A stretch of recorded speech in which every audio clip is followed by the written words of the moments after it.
80 साल पहले सुपीरियर झील की गहराई में एक जहाज लापता हो गया था। कप्तान उस पर सवार ही क्यों रहा, ये रहस्य आज भी कायम है। 1940 की एक काली रात ओंटारियो के बंदरगाह से भारी भरकम जहाज अर्लिंगटन रवाना हुआ। गेहूं से लबालब भरा यह जहाज अपनी मंजिल की ओर हवा काट रहा था। चालक दल के चेहरों पर दूर की मंजिल का ख्वाब झलक रहा था, मगर उन्हें कहां पता था कि उनकी किस्मत में कुछ और ही लिखा था। कुछ ही घंटों बाद आसमान पर काले बादल छा गए, हवाएं हुंकारने लगी और एक भयानक तूफान टूट पड़ा। जहाज मानो समुद्र के थपेड़ों से लड़ रहा था। चालक दल की सांसें अटकी हुई थीं, लेकिन उस रात असली रहस्य था कैप्टन बर्ग का फैसला, जिसने सबको चौंका दिया। आखिर कैप्टन ने ऐसा क्या किया जो आज भी इतिहासकारों को हैरान कर देता है? उनकी कहानी सुनने के लिए तैयार हो जाइए।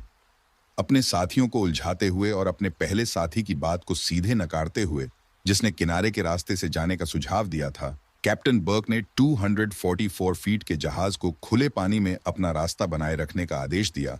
तूफान में जहाज बुरी तरह से झूल रहा था। 1 मई की सुबह, जब अंधेरा अभी छत ही रहा था, जोर से बजने वाले सायरन ने चालक दल को जगा दिया। अर्लिंगटन डूब रहा था और मुख्य इंजीनियर ने अलार्म बजा दिया था। अपनी जान के खतरे को भांपकर बर्ग के साथी बिना किसी आदेश के जहाज से भागने लगे। हर एक आदमी सुरक्षित रूप से पास के जहाज कोलिंगवुड पर पहुंच गया, सिवाय कैप्टन के। एसएस अर्लिंगटन के डूबने से कुछ ही मिनट पहले बर्ग को कोलिंगवुड की तरफ हाथ लहराते हुए जहाज के पायलट हाउस के पास देखा गया था। जब एसएस अर्लिंगटन डूबने की कगार पर था, क्रू में इस बात को लेकर असमंजस व्याप्त था कि कप्तान लगातार पास के जहाज कोलिंगवुड की ओर क्यों हाथ हिला रहे थे। ऐतिहासिक सोसाइटी के कार्यकारी निदेशक ब्रूस लिन ने दी न्यूयॉर्क टाइम्स को बताया कि कुछ मानते थे कि कप्तान शायद बीमार थे या गिर गए थे। लिन ने आगे कहा कि यह आम धारणा है कि कप्तान जहाज के साथ ही डूब जाता है, लेकिन इस मामले में कप्तान के पास पर्याप्त समय था कि वे पायलट हाउस से बाहर निकलकर क्रू के साथ निकल जाते और सुरक्षित हो जाते। आज तक कोई नहीं समझ पाया कि कप्तान ने ऐसा क्यों किया, लेकिन हादसे के करीब 84 साल बाद उस जहाज के टुकड़े मिल गए हैं जो शायद कुछ बता सकें।